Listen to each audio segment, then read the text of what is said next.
Los fibroblastos son las células más abundantes del tejido conectivo areolar laxo. La segunda célula más abundante es el macrófago o histiocyto. El fibroblasto se deriva de células indiferenciadas del mesénquima, que como dijimos es el tejido que forma el mesodermo.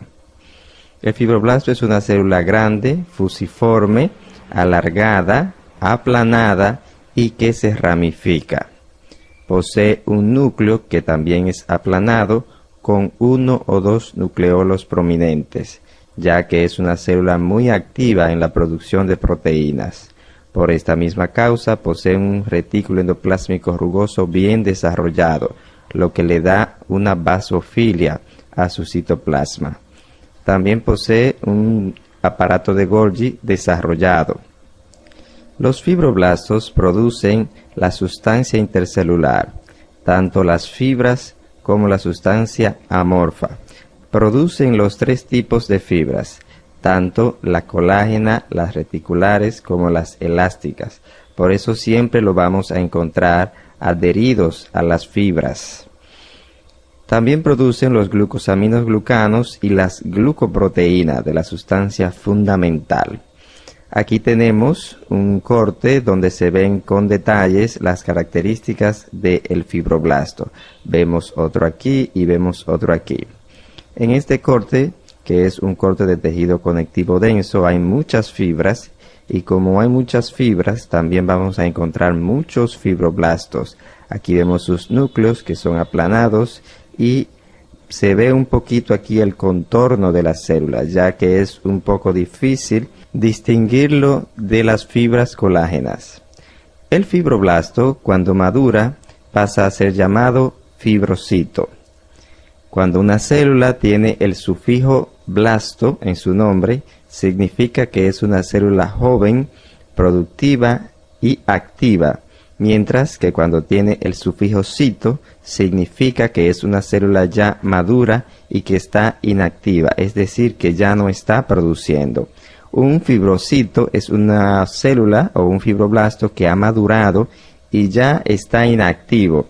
Este se convierte en una célula más pequeña, su citoplasma se vuelve acidófilo ya que el retículo endoplásmico ha involucionado y es muy escaso. Estas células toman un aspecto más ovoide y pueden regresar al estado de fibroblasto si son estimuladas adecuadamente. Por ejemplo, cuando hay herida y se produce el proceso de cicatrización.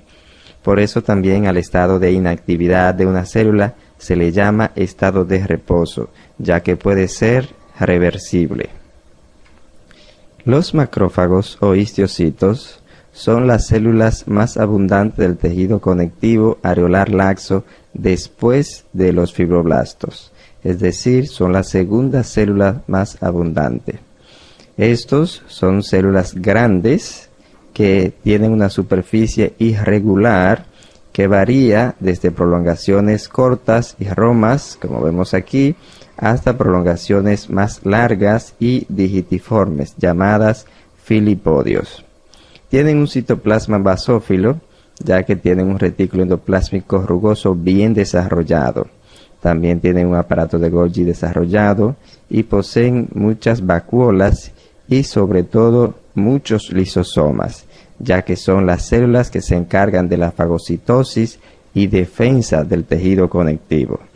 Se originan en células precursoras de la médula ósea. Estas viajan a través del torrente sanguíneo y llegan hasta el tejido conectivo donde se transforman en macrófago. Estas células son muy importantes en la defensa del organismo. Poseen actividad fagocitaria y movilidad, para lo cual se ayudan con sus prolongaciones citoplasmáticas, que les sirven como patas o como pies para moverse. Actúan limpiando los tejidos, englobando células muertas, células sanguíneas extravasadas, bacterias y cuerpos extraños. Este proceso se llama fagocitosis, en el cual la célula engloba una partícula o un cuerpo extraño del medio por medio de una prolongación de su membrana celular.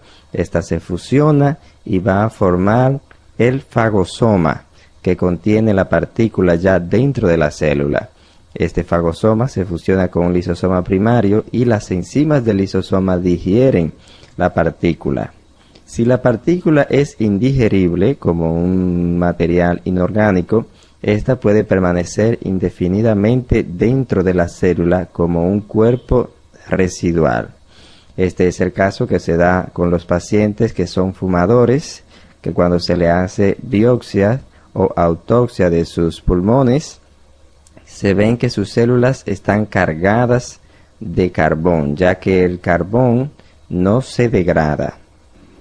Cuando las partículas son demasiado grandes para ser englobadas por las células, estas se unen con otros macrófagos y pueden unirse muchos de estos. Entonces forman las células gigantes de cuerpo extraño.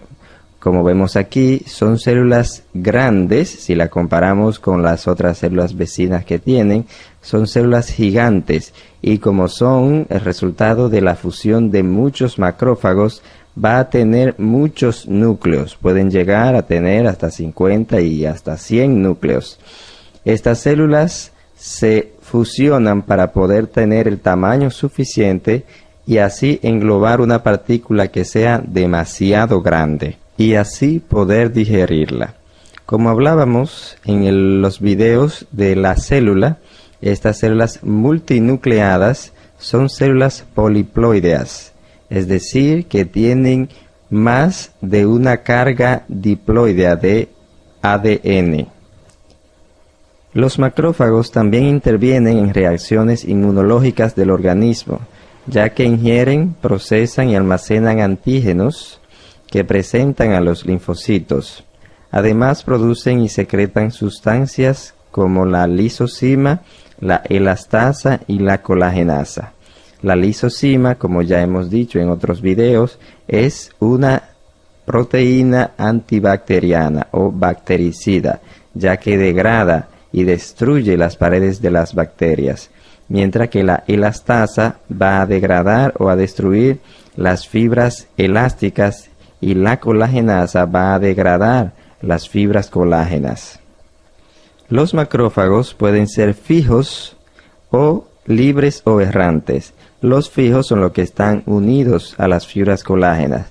Los libres o errantes son los que están libres en la sustancia intercelular amorfa. Cuando hay invasión bacteriana o lesión tisular, los macrófagos fijos se separan de las fibras y emigran como macrófagos libres. Se consideran tanto células fijas como emigrantes del tejido conectivo, porque, como ya hemos dicho, pueden ser células residentes permanentes en el tejido conectivo, pero también pueden emigrar al torrente sanguíneo e irse a otro lugar. Además de que son células que se producen en la médula ósea y que vienen desde allá y pasan al tejido conectivo para hacer ya su residencia en el tejido conectivo. Los macrófagos forman parte del sistema fagocítico mononuclear. El sistema fagocitario o fagocítico mononuclear antiguamente era llamado sistema retículo endotelial. Este sistema está formado por un conjunto de células que se originan en células precursoras en la médula ósea y que tienen una gran capacidad para la fagocitosis. Participan en la defensa contra microorganismos, en la respuesta antígeno-anticuerpo y poseen receptores para inmunoglobulinas y el complemento, que son sustancias que median en la defensa del organismo.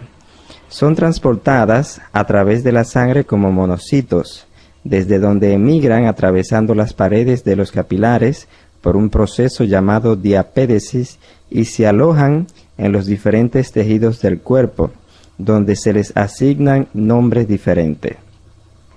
Aquí tenemos un listado donde se muestran los diferentes nombres que reciben dependiendo de su localización. Se le llaman monocitos mientras están en la sangre. Es la manera en que todas las células se transportan, es decir, todas las células de este sistema se transportan como monocitos desde la médula ósea hasta su sitio de destino. tenemos los macrófagos o histocitos cuando están en el tejido conectivo, que es la célula que acabamos de describir. Tenemos las células de Langerhans en la piel, las células de polvo o macrófagos alveolares en los pulmones, las células de Kupffer en el hígado, los osteoclastos en el hueso, las microglias en el sistema nervioso central, las células litorales en bastoncillo o en duela de barril, en el vaso y el ganglio linfático, y las células del mesangio en los riñones.